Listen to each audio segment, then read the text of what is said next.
At this moment, she had only one thought, that she didn't want to die yet. In this life or death situation, Lijai, who was closest to her, awakened as a magician, and time froze at this moment. When the diamond wolf moved again, it only bit off a lock of Billion's hair. It turned out that during the brief moment when time stopped, Max had saved her after confirming his girlfriend was safe. Max embraced her as if she were a treasure, tears flowing down his mask. He couldn't even imagine what he would do if something had happened to Billion. The princess was just as scared. Liji, you scared me to death. How could you do such a thing to save me? Don't ever do that again. This blatant emotional display was the diamond wolf non-existent. The next second it charged towards them but was blocked in time by Victor. Hiding behind, Lijai suddenly felt different emotions towards him. Strangely, to prevent this situation, Billion had made a sachet that could repel magical beasts, but this diamond wolf still kept circling around them. It must have been stimulated by something to become so uncontrollable. What happened next further confirmed this guess. In its rage, the diamond wolf actually evolved on the spot, not only becoming stronger but also several times larger than before. Lijai was still wondering how he had stopped time earlier, but Max had already taken the lead, stabbing out one of the diamond wolf's eyes. Although this bought them some time to retreat, Billion tripped at this moment the next second. The diamond wolf's shadow loomed over her. Max and the others wanted to help but were too late. The anticipated pain didn't arrive as expected. Regis had broken free from control and arrived just in time. Then he put an end to the raging magical beast. I'm sorry, Dad came late, I'm glad you're okay. Billion, seeing his father regain his senses. Billion's tears fell again. Dad, you too, I'm so glad you're all right. But the moment of reunion was ruined by a hateful voice. Hee, what a touching reunion. These words made Regis, who had just broken free, fall under control again, pushing away Billion's outstretched hand. Billion looked up to see that frightening version of his father, but the next second Regis clutched his head and groaned, looking truly in pain. My, another spectacular scene unfolds. I came over because it seemed noisy, but I didn't expect to witness such a rare sight as expected of the nation's hero. Taking down the magical beast with a single strike, the gilt ring on the dog emperor's hand flickered. Billion immediately guessed he had used that ring again. Suddenly, his father put an arm around his shoulder. I apologize for disturbing you. Your Majesty, I should have cleared the scene sooner, but I was late, hearing his father's words. Billion realized that his father had been like this all along, pretending everything was fine and hiding it from everyone. At that moment, it felt like a heavy stone was pressing on his chest, making it hard to breathe. As a role model for the Empire, I express my gratitude to the Empire's only superior. Your Majesty's praise leaves me at a loss for words. I merely did what an imperial knight should do, willing to do anything to protect my daughter. That's also a father's duty. The last sentence was probably a threat to the Emperor not to harm Billion. The dog Emperor was fuming with anger. Regis's eyes showed that the ring's power wasn't enough, giving him strength to resist again. However, the magical beast's second evolution was a huge discovery for the dog Emperor. Because the princess suddenly awakened as a magician, the berserk magical beast absorbed a room full of magical power and evolved on the spot. This discovery also planted an evil seed in the dog emperor's mind.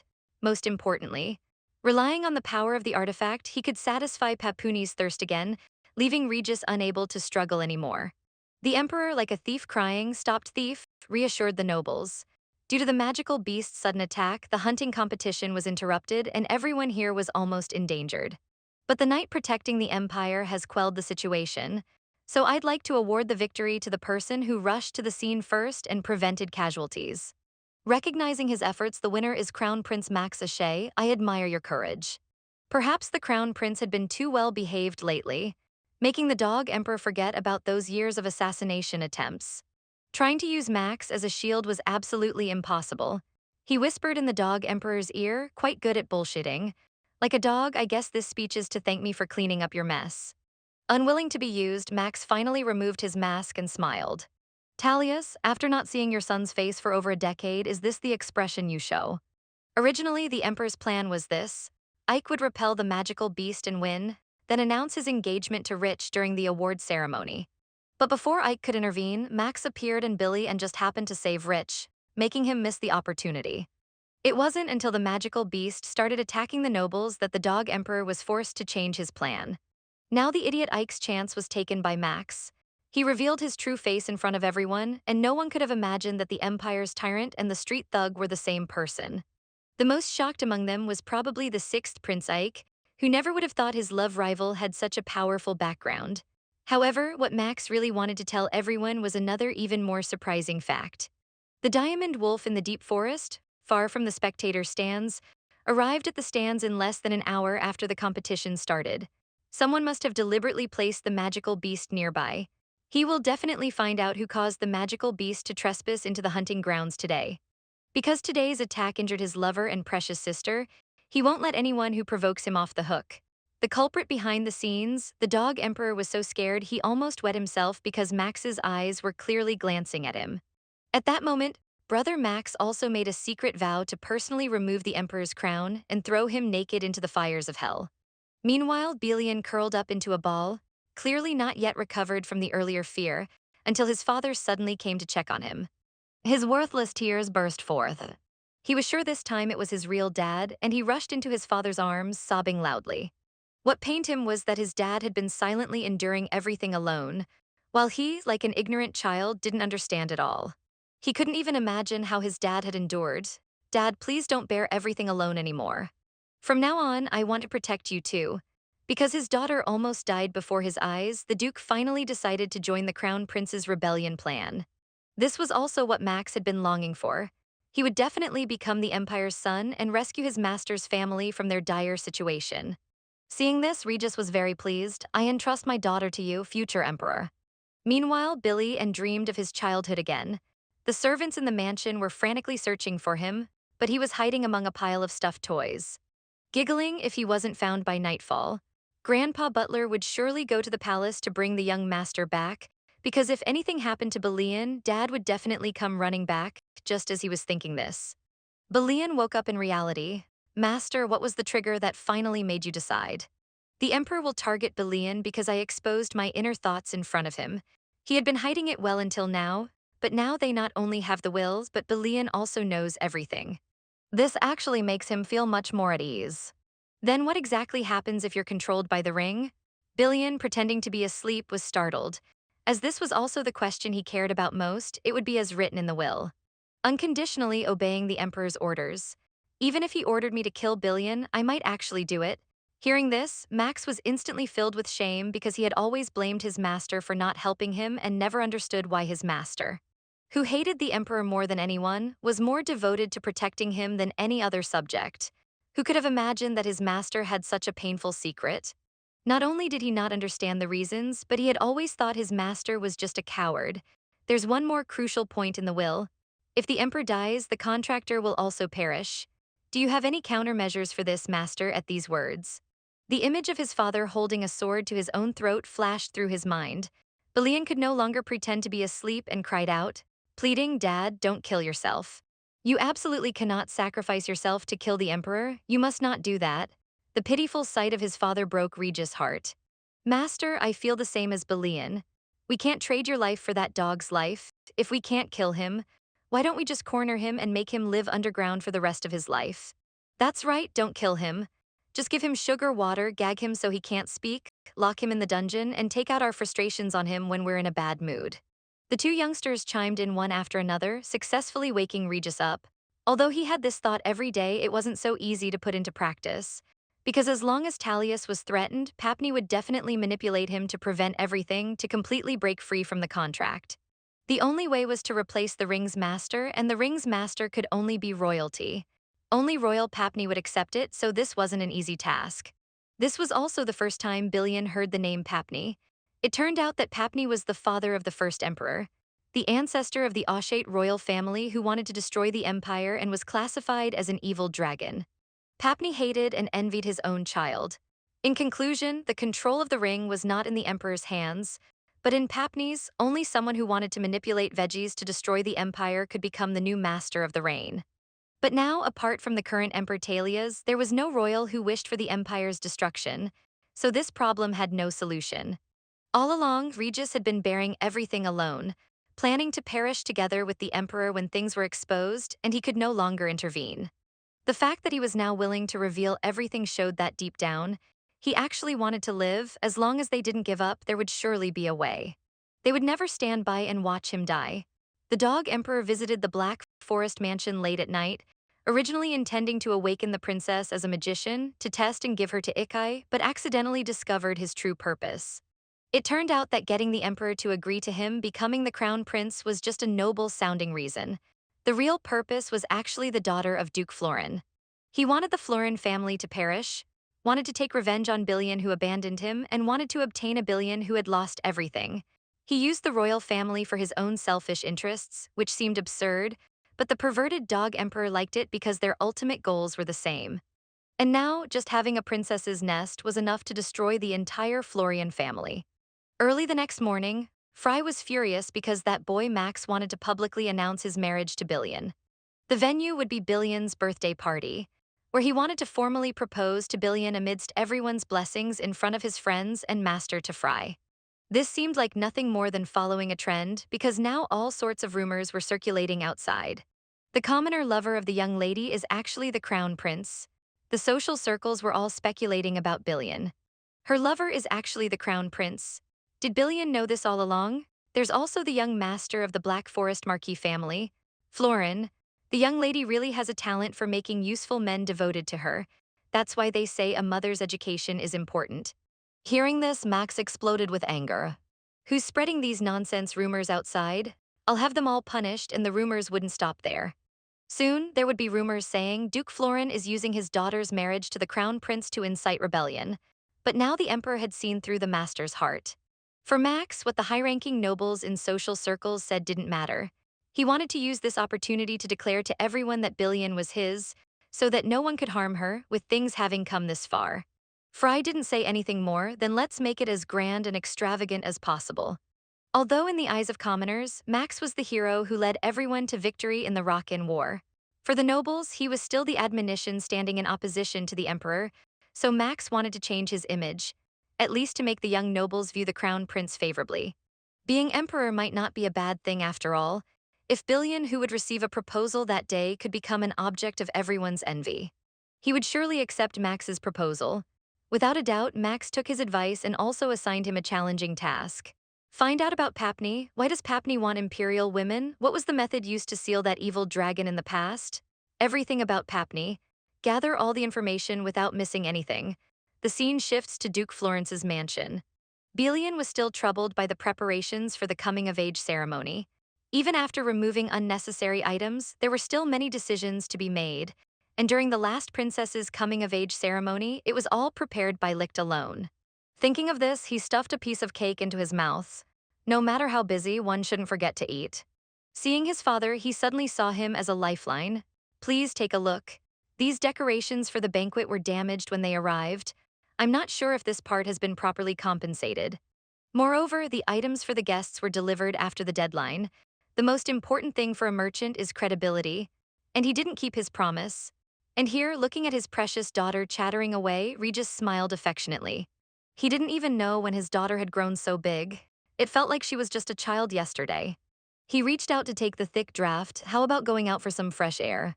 Let's take a tour of the floor and territory together. Rather than sitting at a desk solving problems with paperwork, it might be better to negotiate with people in person. After several dozen chapters, the Duke finally went out with his daughter again. At a time like this, how could they leave out his future son-in-law? Max also wanted to go with them. He even warmed the seat for his future father-in-law in advance. Billion was of course happy when her boyfriend suddenly appeared, but she was more curious about how Max knew they were going out. It turned out that since the hunting competition, he had been idly waiting near the floor and mansion every day, all for the chance to see his girlfriend when love runs deep. One wants to be close to their lover. The old father, witnessing all this, was surrounded by a low-pressure separate right now. Immediately, today is a family outing day for me and my daughter. It's not an occasion where your highness can casually interfere. You should go back, but upon hearing this, Max not only didn't comply, but shamelessly stated that he would personally protect his father-in-law and girlfriend in an instant. The scene was filled with tension, seeing that this kid Max was determined to stick with them to the end. Regis gave a look to his knights. The sturdy knights immediately tensed up, reluctantly trying to persuade the crown prince to go back. At the critical moment, Billion stepped in. Dad, can we let Max come with us? I also want to show Max the secrets of where I lived as a child, please, Regis. Who had no defense against his daughter. How could he resist such an attack but no physical contact in front of me? As soon as he said this, the two youngsters froze in place, reluctantly answering. All right, as soon as Regis turned around, Max's arm went around Billion, vividly illustrating the principle of, if the enemy doesn't move, I don't move, if the enemy moves, I must move soon. They arrived at the old Florian mansions. The old butler had been waiting respectfully for a long time. This was also Max's first time here. The former Florian mansion had a warm atmosphere. Although the Florian territory was far from the islands, he could roughly understand why his master would like this place. This reminded him of his childhood when at 7 o'clock, his master would return home punctually. That's when he discovered that if a person walks fast enough, they really don't make footsteps. And this was the love-filled home that his master would rush back to. Even using supernatural abilities, every corner was decorated with flowers. What he couldn't stand the most was that there were many billion portraits everywhere. So cute it made one want to wag their tail. Besides this, there were Billion's grandfather and grandmother, his master as a child and his mother, who was both strange and familiar to Billion, although most people said he looked very much like his father. His mother's friends said he looked more like his mother. What made Max even more emotional was that his master could actually show such a shy smile in front of his loved one. Billion was very happy throughout the day and also learned a lot. And their final destination turned out to be Maria's grave. This was the first time Regis had brought his daughter here since the funeral. Billion finally understood that the reason her father wanted to come to the territory today was to visit her mother's grave. Billion's wet nurse, whom she hadn't seen for a long time, was also here. She had so much to say to her wet nurse. Max also asked the question he had wanted to ask for a long time. Master, did you love your wife very much? The usually eloquent Regis immediately teared up. I still love her now. Then did you sign the contract with Kilkai's realm for your wife's sake? Regis was silent for a long time. You'll know soon. Then he placed his hand on his chest, praying that Queen Maria would bless and prevent Billion from being hurt by past memories. Before leaving, Max turned back and took a deep look at Maria Nora Florin, a magician who died in the Ashit Empire for unknown reasons. After the hunting competition, the body double Victor had become familiar with the princess and even volunteered to protect her. This was because they had discovered that the mastermind behind the monster incident was the Emperor. It means that as the Emperor and father, he intends to deliberately kill his own daughter. And now, the only one who can help the princess in the palace is Victor. So he secretly decided to do his utmost to protect her. That day, he followed her all the way to the Empress' separate palace. The Empress also thought that Billion was deliberately getting close to Max in order to become the Empress, and her foolish daughter was being used without knowing it. No matter how Lychee explained, the Empress remained stubborn. It sounds nice to call it love, but I've told you so many times, stop deceiving yourself to end this topic. She immediately changed the subject and asked the Empress, when do you plan to tell His Majesty? If he knows about the child's existence, Father Emperor will surely be happier than anyone else. Right? A flash of terror appeared in the Empress's eyes. It's not the right time yet. The child in my womb is not stable. I'll tell His Majesty when it's safe. As if on cue, the Emperor appeared at that moment. So you're here, Leaky, I've been looking for you. The shock in Lika's eyes was evident. I need to talk to you, come with me for a moment. Hearing this, the Empress was overjoyed, urging Lich to hurry along. In a moment when they didn't notice, the Emperor's gaze fell on the Empress's belly, then discreetly withdrew. Along the way, Lich was very nervous, guessing the purpose of her father's summons, as her father had never personally sought her out before. Until she saw the entrance to the underground chamber of the palace, her inner unease rose to her throat. Victor couldn't continue to follow. He was very worried about Lychee but could do nothing. However, as soon as Lychee stepped into the dark prison, the door was firmly shut behind her. She couldn't control herself and cried out, "Father, what is this?" Before she could finish, she was interrupted by the Emperor's voice. "Come out, I've kept my promise and brought Beatrice here. Say hello." The next second, a pair of blood-red giant eyes appeared behind Lychee. Hi, hello there." The sudden eerie male voice was spine-chilling. Lychee turned around in terror but saw nothing. The next moment her hair was lifted by something. "This red hair looks more like my child's, cough, cough, cough." The next second she immediately started screaming and holding her head. A terrible sound like nails scratching iron echoed in her mind. But the bastard Emperor completely disregarded his daughter's fear, grabbing her arm, forcing her to remove her hands. "Don't cover your ears, say hello quickly." Her father's distorted face also frightened her. This is the first emperor who established the empire, Altai's father Papukoko. "It's been a long time since I've heard it. There probably isn't anyone in this empire now who can mention my name." Thanks to you, I have the chance to hear someone call me again. I'm honored. Li Kai's eyes were full of shock because Papuni was forbidden to be mentioned anywhere except in history books. Due to corruption, this made Papuni take human form. Don't be afraid, what people know about me isn't true. Fools only say that I'm the villain who wanted to destroy the Empire. But there's a hidden truth in the Empire's founding history. Beatrice, even having magic, is very similar to my child. Learn magic with me, I want to help you explore the truths. I want to make you the most powerful magician in the world. The bastard emperor was very happy and strongly urged Lichai to learn magic from him. Use the magic learned from the great magician to prove to me that you are the royal magician. Then I, as your father, will pass the position of emperor to you. Lychee listened with a confused face. The position her mother so desperately wanted. The position her father looked like you would absolutely never give up would be given to her just like that. It's indeed very suspicious. This is the most unfortunate princess I've ever seen to obtain the magic power in her. Her father would not hesitate to kill her, just to force her to awaken as a magician to pave the way for the unborn prince in her womb. Her mother brainwashed her every day, making her risk her life. It was this person, used by everyone, who had a friend who cared for her wholeheartedly without any ulterior motives. And soon it would be Belian's coming-of-age ceremony. She wanted to prepare the best gift for him, so she snuck out of the palace alone when suddenly a strong wind blew and her hat flew off. But the next second the hat was caught by someone. It was Victor who unexpectedly met her. I'm happy to see you here, Your Highness. But the expected romantic encounter didn't amuse her. Lich angrily took back the hat and turned to leave. Just because you caught my hat doesn't mean we're familiar.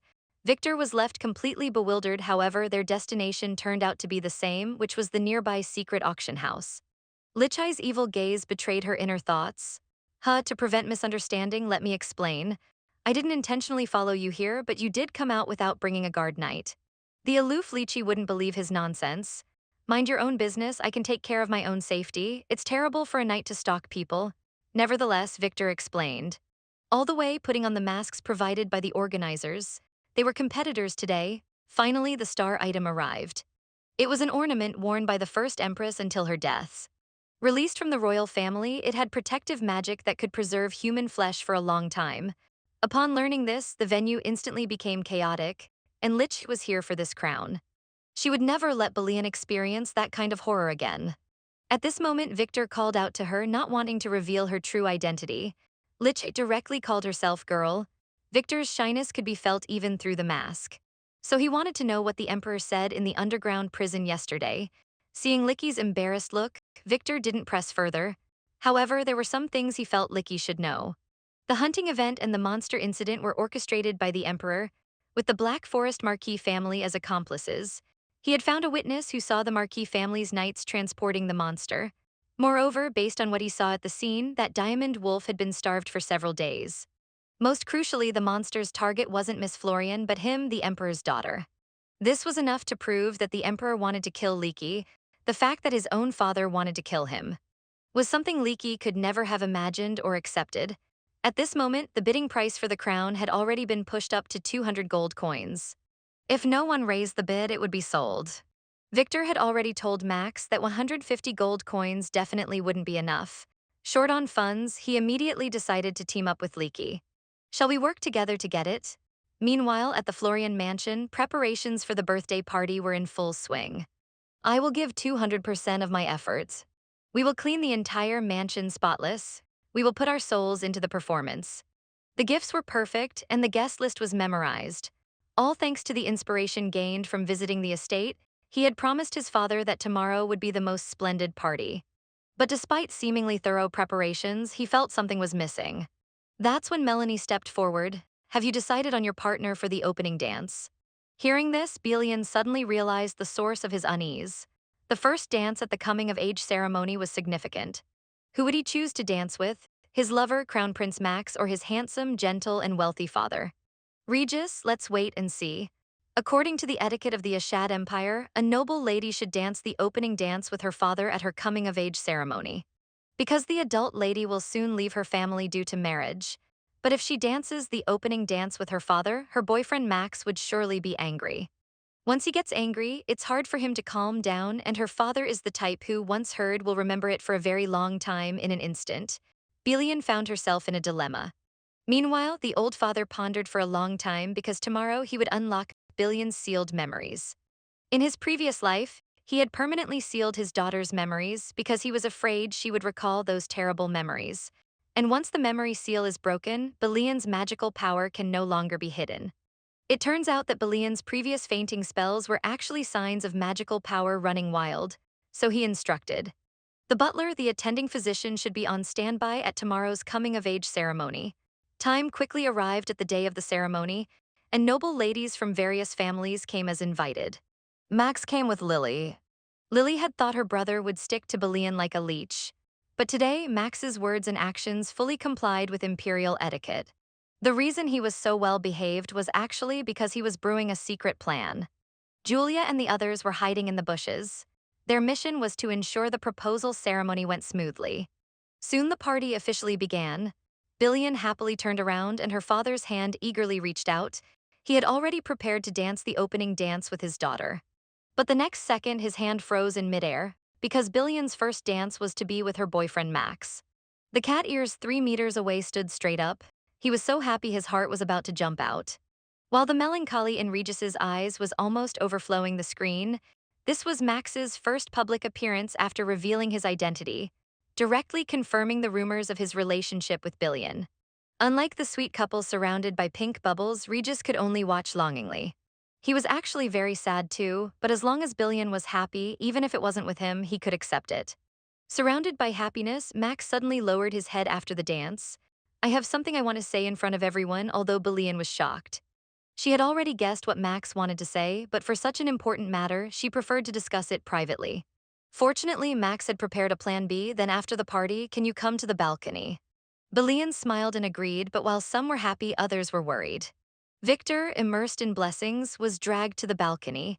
It turned out Leaky had something to say to him about that gift I bought for Billion earlier. Before he could finish, brilliant fireworks exploded in the night sky. Then cheers came, a joyous occasion for the Empire.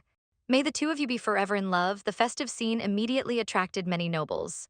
Are you two getting married? Wow, how romantic. Leaky, who believed it was true, blushed so hard he could drip blood.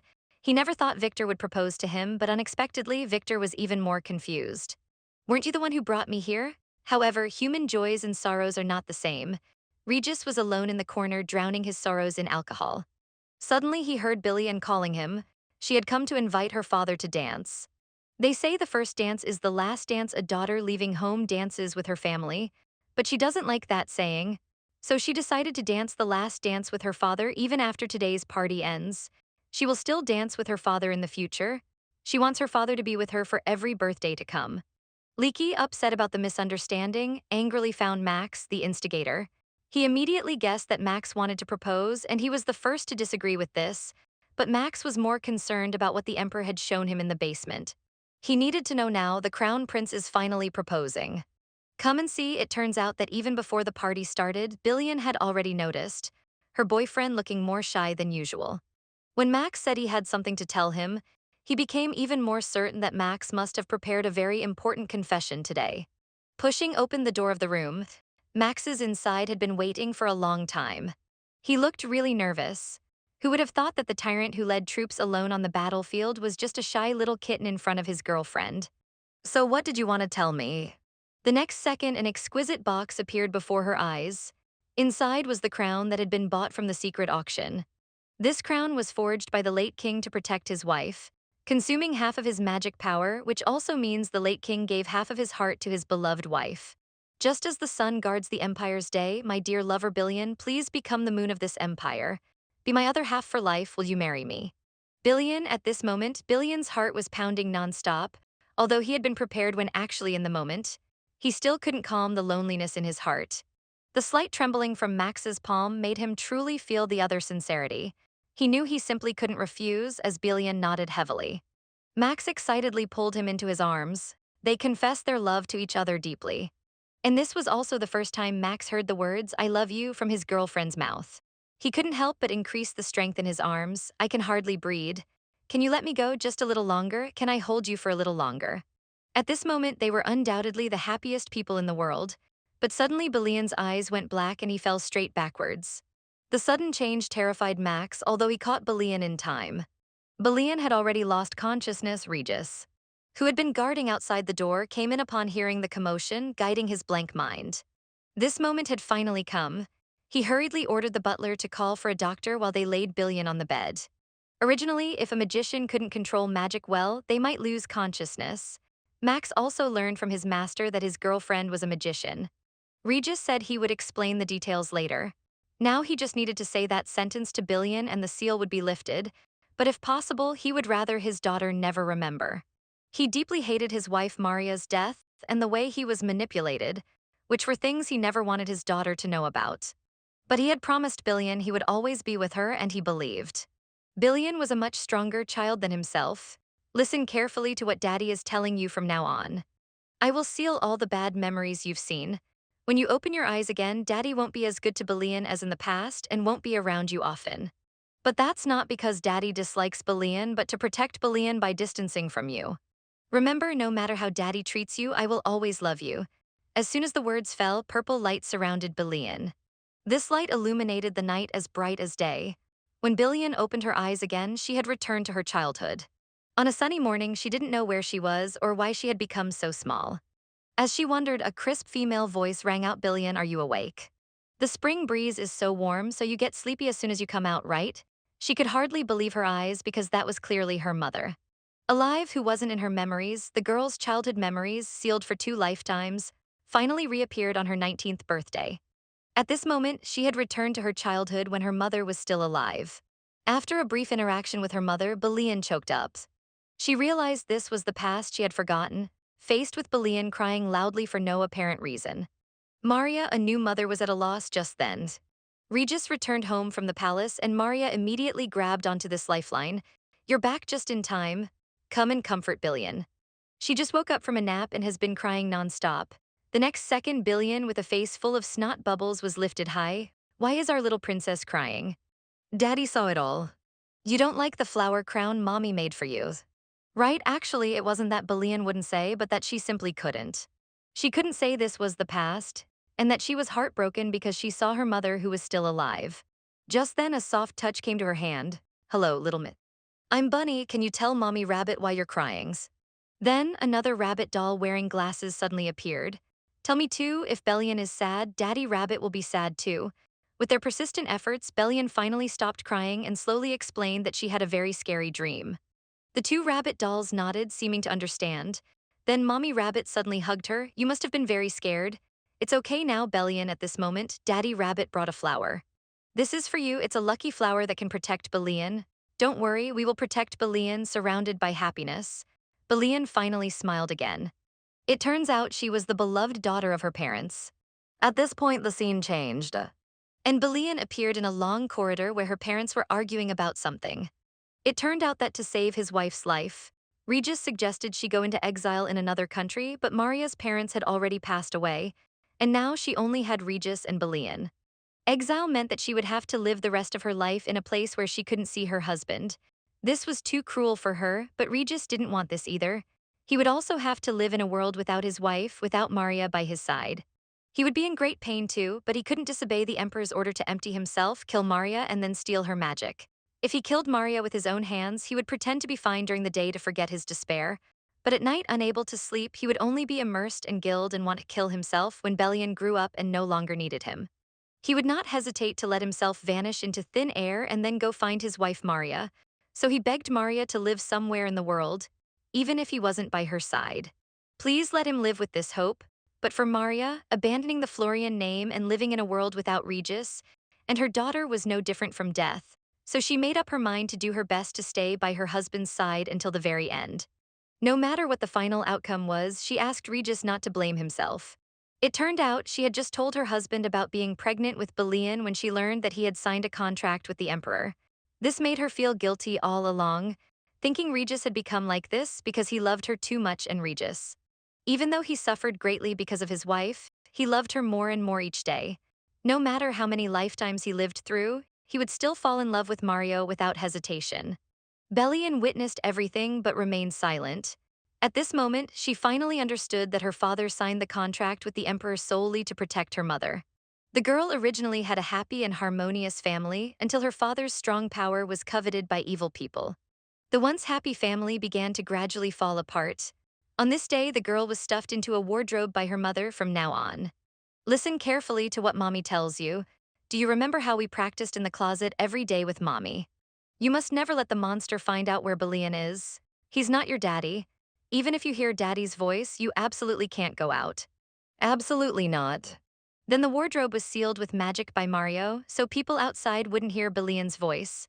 She only hoped that her daughter would survive safely. At this time, a knight came to report that the Emperor's soldiers had arrived and that the Duke was standing on their side. As soon as he finished speaking, the door was pounded loudly. Maria, it's me, can you open the door? But Maria immediately recognized that it wasn't the real Regis.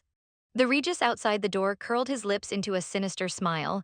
What do you mean it's not me? The next second, the door in front of him was hacked to pieces. What kind of talk is this?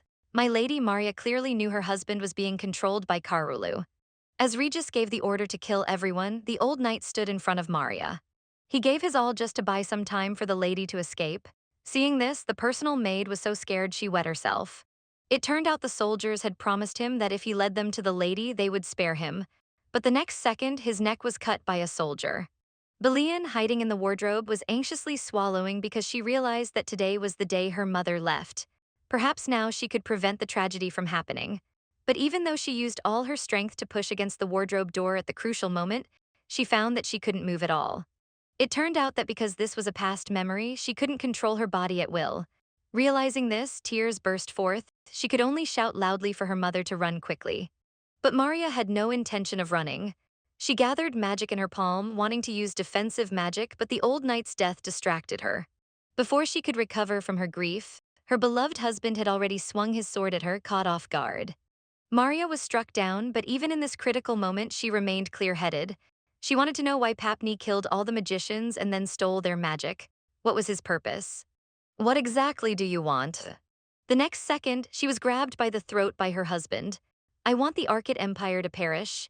I want to obtain the power of your husband, the strongest in this empire, and then use the magic of you magicians to exchange for freedom and power.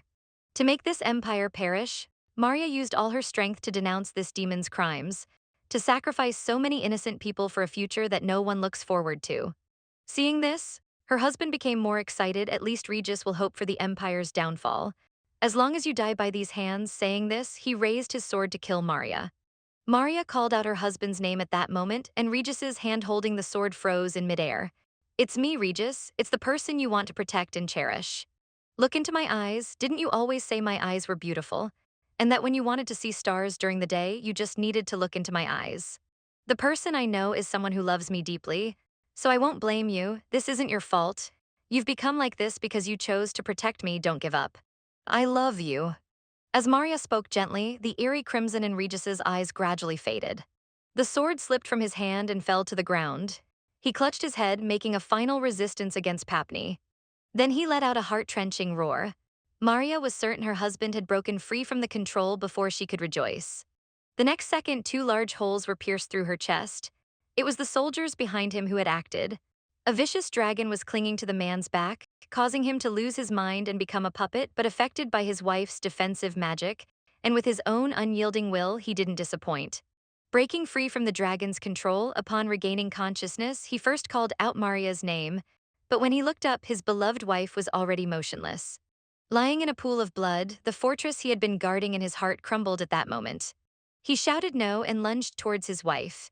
Villain, locked in the closet, pounded on the door, calling out "Mama" over and over again in the midst of overwhelming grief. A brilliant aurora spread out in all directions with Regis at its center. Papni, clinging to his back, grinned maniacally. Hee, your wife's death has awakened you as a transcendent. What a great love indeed. The next second, Regis picked up the sword from the ground. He wanted all those who had killed his wife to pay with their lives. The soldiers tried to flee, but it was too late. In no time, only Regis remained in the room. He held his wife, apologizing over and over in her final moments.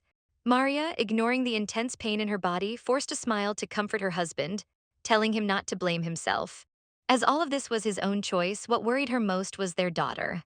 Villain, at such a young age, had endured things she shouldn't have had to when Mama was very young. If I encountered something that made me extremely sad and painful, I would pretend it was a scene from a novel. That way, it wouldn't be so difficult. Our Villain should do the same. If it's too painful, remember Mama's words. After expressing her love to her husband and daughter one last time, Maria closed her eyes forever. What followed was Regis' heart-wrenching cry. Little Belian could only watch him, unable to do anything as Belian. Now knowing the truth, slowly opened her eyes, she was already in tears. Unlike Max, who immediately came forward to comfort her, Regis' feet felt like lead. Belian must have remembered everything now, and she would probably be utterly disappointed in her father. If you want, I can leave for now. Before he could finish speaking, Belian suddenly stood up. Don't go, Papa. Didn't you promise me that no matter what happens, you'd always be by my side? Hearing this, Regis' heart skipped a beat, and he turned around with a look of disbelief. I know how Mom died, how could I ever forget such a shocking event? Hearing this, Regis furrowed his brow. The reason Belian had never known was because he had asked Devon to seal his daughter's memories. Belian was too young then, and he didn't have the courage to explain what happened. He felt sorry for making such a decision on his own.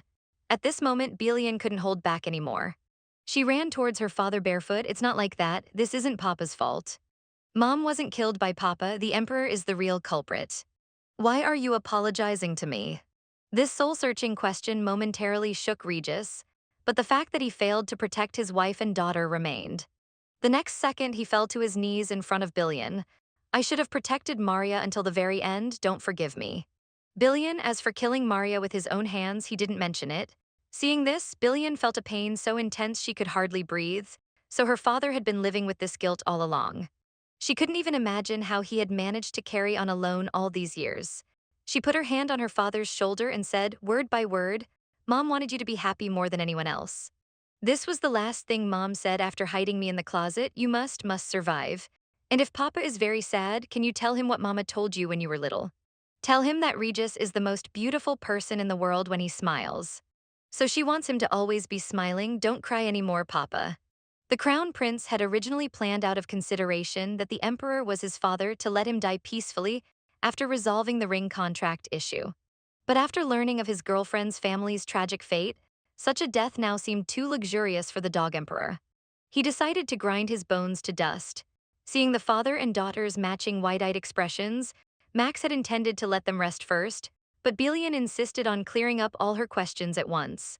After listening to his girlfriend's recollections of the past, Max realized that the reason his master ultimately didn't kill his mother-in-law was because he broke free from the Emperor's control at the last moment. But he still wanted to hear the perspective of those involved.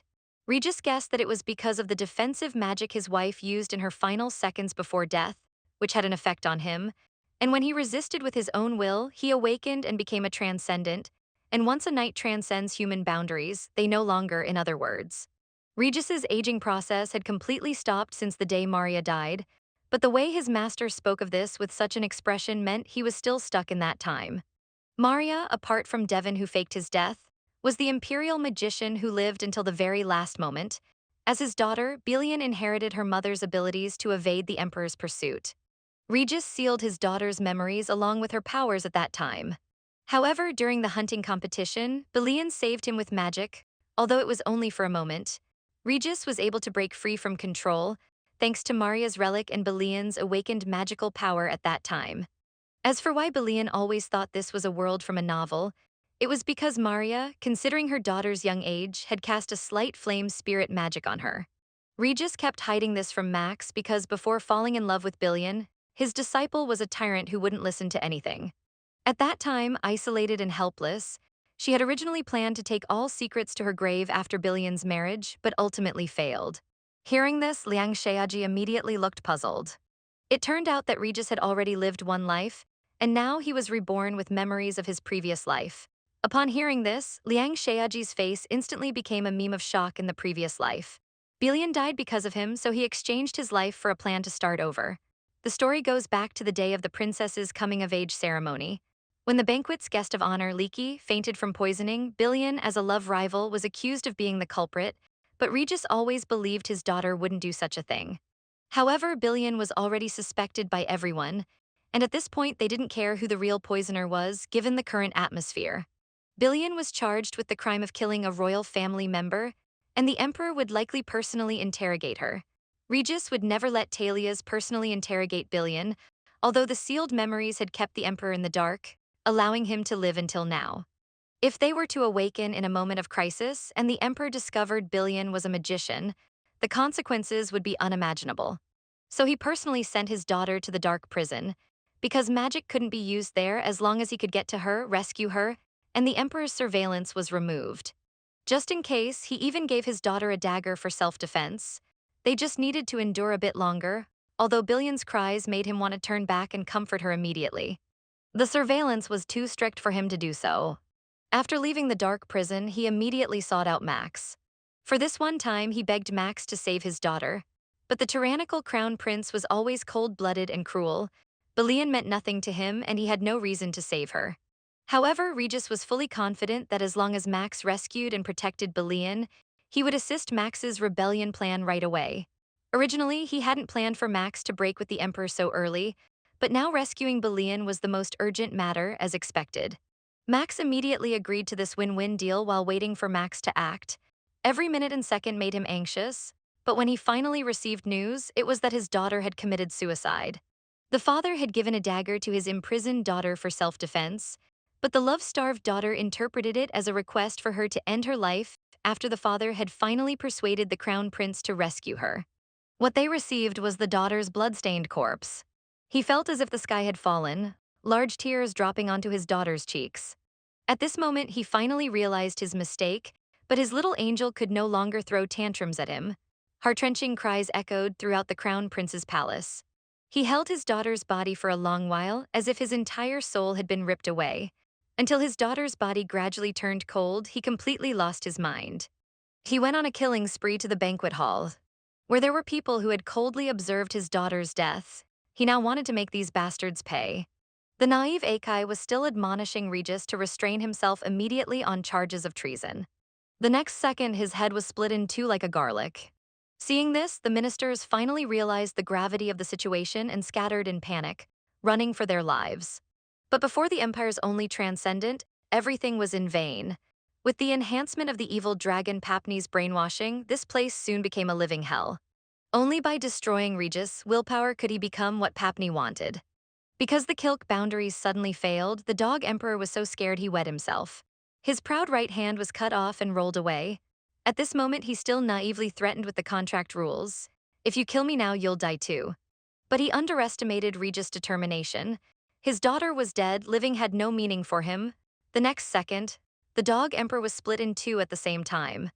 Due to the contract's backlash, Regis coughed up blood uncontrollably. He would soon die too. At this moment, the Kilk boundary on the ground emitted a dazzling light, and the voice of the evil dragon Papni echoed, "You must resent the world that made you like this. Right? If you give your body to me, I can make you reborn and help you get revenge." Regis, who had fallen into despair, saw hope rekindled in his eyes. He wanted to destroy this damn world that had killed his beloved. His hand unconsciously reached towards the Kilk boundary, stopping suddenly just a centimeter away because Max appeared carrying Billion. Looking at the woman with no color in her face, the strange red glint that had just appeared in Regis's eyes gradually faded, trembling. He covered the wound on his daughter's abdomen with his hand, not daring to imagine how much pain she must have been in originally. He had planned to die together with the Emperor after his daughter grew up and no longer needed his protection. So all along, he had never said "I love you" to his daughter because he didn't want her to suffer the torment of losing him. After losing Maria, he lived each day worse than death, and he didn't want his daughter to become like that. He hoped his daughter wouldn't feel that heart-wrenching pain of losing a loved one. So he decided to be a dispensable bad father. The next second, he thrust the sword through his own chest. Papuni tried to stop him but was too late. "God, whatever the cost, I'm willing to pay, please save this child." Just as you promised the Florian family, it turns out, the Florian family had a hereditary treasure. Also a gift from God to the Florian family who had always protected the empire. If a direct descendant of the Florian family dies, there's only one chance to reverse it, but at a great cost. Regis was willing to give everything because Billion was the most precious person to him in this world. Knowing everything, Max felt ashamed and furious. He couldn't believe Billion had died so tragically in his previous life. His resolve to kill Talia's grew stronger. Billion could understand his feelings, but there was no way now if the Emperor died, his father would die too. But what he didn't know was that Max already had a foolproof plan, and it was already on its way to free his future father-in-law from suffering. The Crown Prince was willing to use his own life because of the last hunting competition. Lychee awakened as a magician, and recently the emperor was using Papuni to approach Lich to teach him magic if they could use this point well. They would have a chance to counterattack, but his idea was rejected by Regis, because he clearly knew that the emperor and Papuni wanted to use teaching magic as an excuse to face Lich and then take away the witch. Once a magician's moly is taken away, they will die. He couldn't let the princess risk her life unexpectedly. Lichai's voice was heard at this moment. She had heard everything around the corner. She thought such matters should be discussed with her. Thus, the secret talk changed from 3 people to 4. Paguni wanted Lich Ismoli to approach her actively, which meant Lich might become the new owner of the reign to break the seal on the reign. Pupuni had already killed all the magicians in the empire and taken their magic power. Now in the empire, there were no more magicians he could kill. That is to say, Lich was his extremely pitiful prey, but Regis firmly opposed this plan because he didn't want to risk the princess's life for a chance to save his own. For a moment, everyone was in a dilemma, but Max didn't think the plan would necessarily fail. The reason Pupuni called Lich magic was that only if Lich was stronger than him could he provide more meaningful magic power, and Max planned to change the owner of the ring during this time. Pupuni's real purpose was to destroy the empire, but how could the emperor want the empire to perish? He must need the power of the ring and is pretending to agree to Pupuni's demands. Just using the relationship, Max would use this point to break the relationship between the emperor and Pupuni, making Pupuni choose himself and change. This way, he would become the new owner of the ring. But Regis still thought they were oversimplifying things, and he still couldn't approve of this outcome. Hearing this, Max's emotions became intense. Do you want me to watch you die, master? I don't want anyone to sacrifice for me. At this time, Leech asked them all to calm down. He wouldn't watch the Duke die, nor would he sacrifice himself for this. It turned out he had heard earlier that his brother had called out all his subordinates over the weekend to restore the information about how the goddess Gilk sealed Papuni. He firmly believed that his brother wouldn't watch his only brother be eaten by an evil dragon. After all, Max was the next crown prince of this empire. If he didn't even have this ability, how could he be fit to sit in that position? And Max again guaranteed that he wouldn't make a plan that would fail. This matter would definitely succeed, seeing everyone trying their best. Villainess was also infected by the high-spirited atmosphere and secretly determined to become stronger.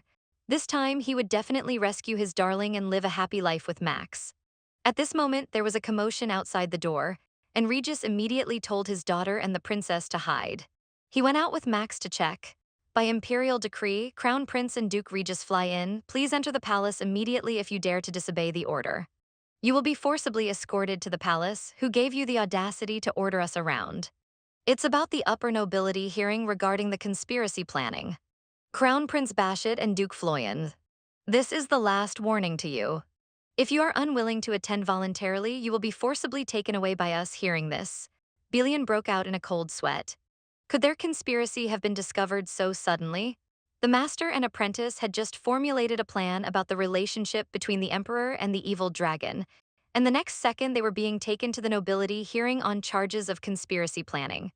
On the way to the palace, Max immediately guessed the identity of the person in charge, the Marquis Marne family, although they had fallen due to the debts of the previous generation.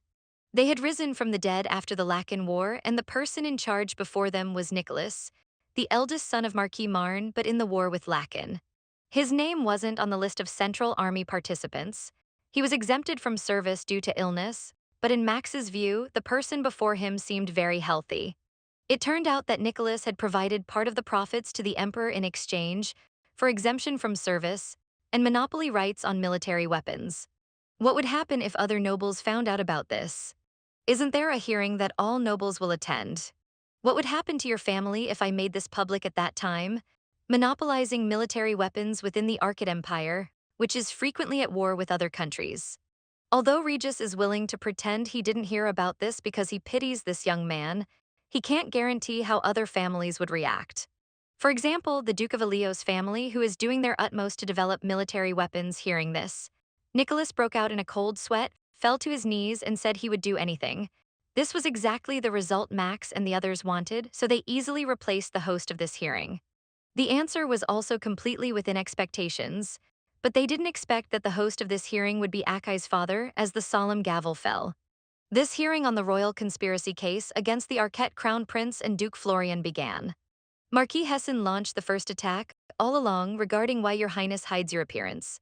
Everyone thought it was because commoners and nobles consider you a brutal psychopath who loves killing, So you've always worn a mask, but the truth is, you want to hide your identity in noble society, infiltrate to gather intelligence, and then plan a rebellion to overthrow His Majesty from the throne, right? Hearing this, Max scoffed because wearing a mask was just his personal preference, and he didn't wear it during the day because it was too hot.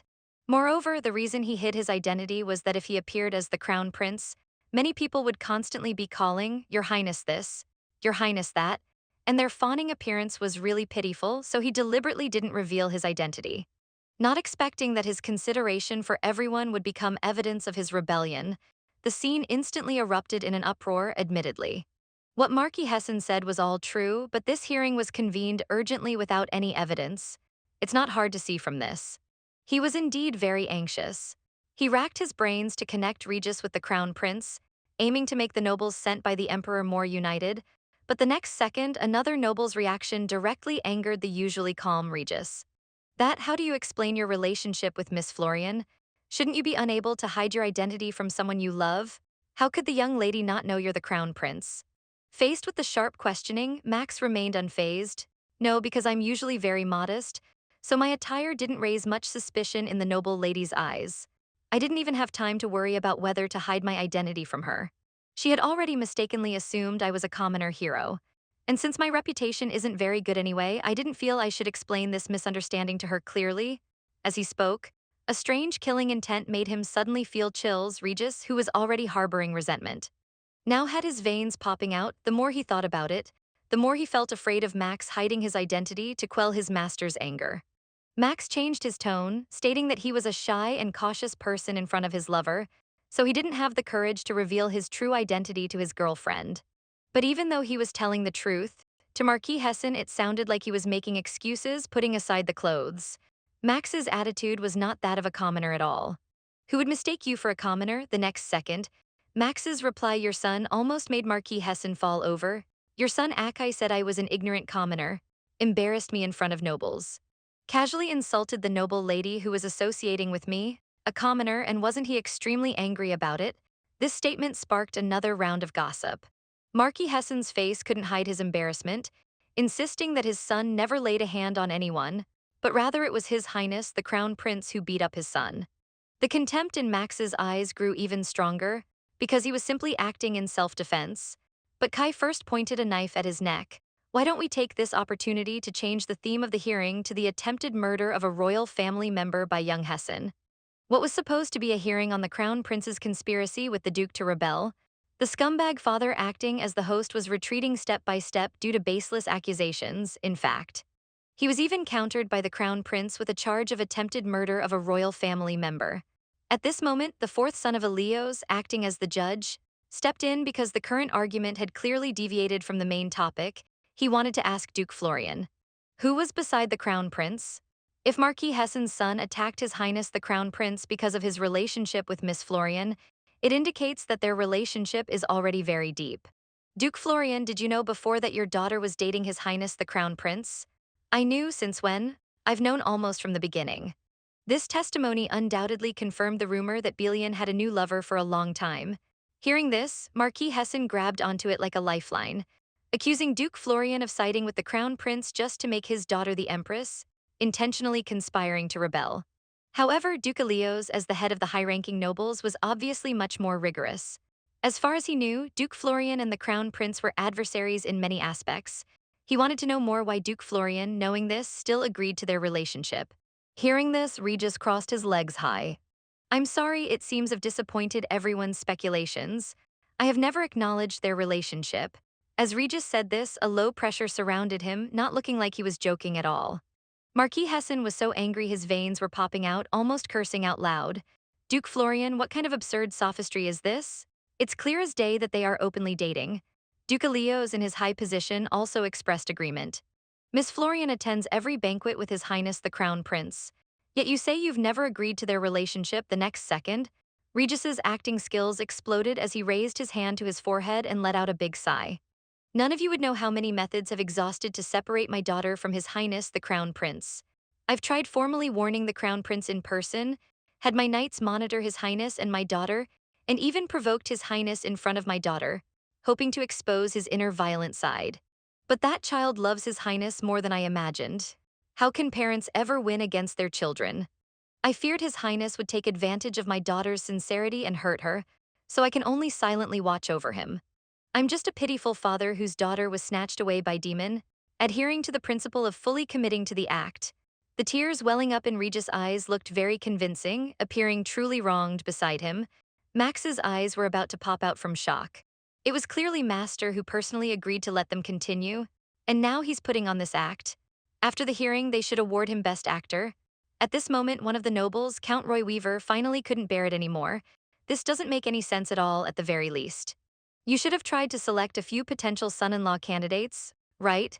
When Count Annerly's daughter held her birthday party. Why did you refuse my son's invitation for Floyd to be his dance partner? The next second, another victim, Marquis Crocs, also jumped up, and my son too. It was your grace who personally came to refuse. Regis thought hard for a moment, finally remembering that these two were the fathers of two of those three problematic youths by doing this. Wasn't it for your daughter to marry His Highness the Crown Prince? But Regis's next words directly petrified the two on the spot. My daughter has high standards because she grew up watching me, so naturally her standards are very high. I'm sorry, but there's no man in the entire empire worthy of my daughter. Hearing this, the two fathers instantly became red-faced with anger, but Regis continued mercilessly. Your son indeed takes after you, a father who keeps a mistress as a father of a daughter. I don't want to have any association with you, so don't feel so upset about my refusal. Count Roy Weaver and Marquis Crocs. Do you think I don't know about your son's loan sharking? Regardless of whether they're nobles or commoners, even if this is just a small money game to him, do you know that your family's entire fortune isn't worth as much as the clothes my daughter wears? Taking this opportunity, I'll announce something. I won't let Billion marry. I will protect my daughter, who has grown up in a beautiful environment since childhood, and not let any filth have a chance to get near her. After saying all this, Regis let out a satisfied sigh. At this moment, the shadow in Max's heart directly overflowed the screen. At the ice meeting, the Crown Prince and the Duke's defense was like an iron wall. The discontented scumbag fathers finally brought out their trump card evidence. On the day His Highness the Crown Prince had a conflict with my son, Duke Floyd barged into my house late at night and wrecked it.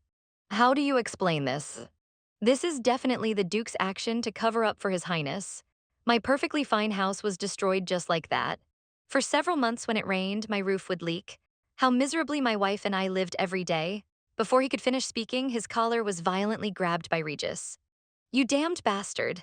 How dare you ignore my warning and bring up that incident here? You'd better understand if you continue to use my warning about your son's disrespect and harm to my daughter. Next time it won't be your house that's destroyed, but your limbs. If you don't want to die, keep your stinking mouth shut. Under the powerful pressure, Marquis Schwarzen's face was written all over with fear, fortunately. Duke Elio is intervened in time. The disturbance at Marquis Schwarzen's house is related to personal feelings and not suitable as evidence for treason. Marquis Schwarzen's claim is dismissed. The next second, he was thrown to the ground like trash by Regis. But the fact that His Highness and the Duke's daughter have been dating is an established fact. No matter how unwilling Regis was, the authenticity of his previous statement was still questioned. At this time, the Crown Prince himself, who had been silent for a long time, spoke up. If that's the case, isn't it a bit far-fetched to use my admiration for Miss Florian as evidence of conspiring with the Duke to commit treason? It turns out that in his view, the nobles were simply trying to pin the crime of treason on him based on superficial circumstances. Accusing the Crown Prince without solid evidence is itself a crime of insulting the royal family. Marquis Schwarzen, do you have any other evidence to prove this absurd claim? One sentence left the suicidal Marquis Schwarzen speechless. Without concrete evidence to prove Max's treason, even if he had more grievances, he could only swallow them. Finally, at dusk, this ridiculous hearing came to an end. Through this incident, even without evidence, the nobles would believe that the master and disciple had something fishy going on. They seemed to plan to make Max and Belian's relationship official, to prove that he and his master were against the emperor, but what Regis noticed was something else. Crocs, Roy Weaver, Saltz, and Adolf. These people not only attacked them at the hearing just now, but also none of their children participated in the Rock and War. They must have bribed the emperor like Marquis Malnay to exempt their children from going to the battlefield. The nobles have become accustomed to the emperor protecting them as long as they pay, so they unconditionally stood on the emperor's side, but the commoners are different. They support the hero of the Rock and War, His Highness Crown Prince Max Arcot, and the number of nobles is less than 1/10 of the entire empire's population. In other words, the majority of people support the Crown Prince. The primary task now is to mobilize public opinion before the national founding celebration arrives to gain more support from the commoners. A few days later, in the study of the Florian mansion, Belian went through all the books in the house, just to find information related to magicians. But in the Empire, except for the royal family, others are forbidden to use magic, so he still couldn't find any relevant information about magic. Originally, he wanted to quickly master magic to help his father remove the contract on the reign as soon as possible. This train of thought was interrupted by the maid's sudden announcement. Apparently, there was a visitor today. Belian was still excited about her boyfriend finally entering through the main gate when the next second her eyes widened in surprise. Because the visitor who had come had never interacted with him before, Duke Friedrich Elios, known as the Upright Young Lord, as the eldest son of the Elios ducal family, he had an extremely high reputation and was often mentioned in social circles. However, what surprised him even more was why this highly reputable noble scion had suddenly come to visit without prior notice. It turned out that after the noble hearing was open to the public, their Elios ducal family, as representatives of the high nobility, was tasked with collecting evidence of Duke Florian's conspiracy with the crown prince. But in reality, they were looking for the true culprit behind the monster incident during the hunting competition, because according to secret intelligence provided by someone, he discovered that the person with the most noble identity was the perpetrator. To collect evidence that the emperor had caused the monster to appear, the crown prince privately asked the Elios ducal family to investigate. But this doesn't mean that the Elios family could be completely trusted as their own, because during the last hearing, Duke Elios had strongly argued that the crown prince and Duke Florian were conspiring. In this situation, his son was saying that the emperor was the main culprit in the monster incident. It was obvious that he was testing Billion, wanting to know why he would tell him such absolutely confidential information. It turned out that Duke Florian was his greatly respected idol, and he felt that the crown prince wasn't as perfunctory as rumors suggested, most importantly. He had seen his idol and the crown prince talking privately. Since the person he respected trusted the crown prince, he wanted to believe in the crown prince too. Please help me pass this on to the duke. Elios was already prepared to have a frank discussion with Florian. He then handed over a handkerchief, and Belian also assured that she would help deliver it. But the next second, the man's behavior left her puzzled because he clearly exceeded the social distance with Belian, and with an ambiguous tone, stated that this was a secret between the two of them, as luck would have it. This scene was witnessed by Max, who had just arrived. What secret? At this moment his gaze was icy, his face terrifyingly gloomy.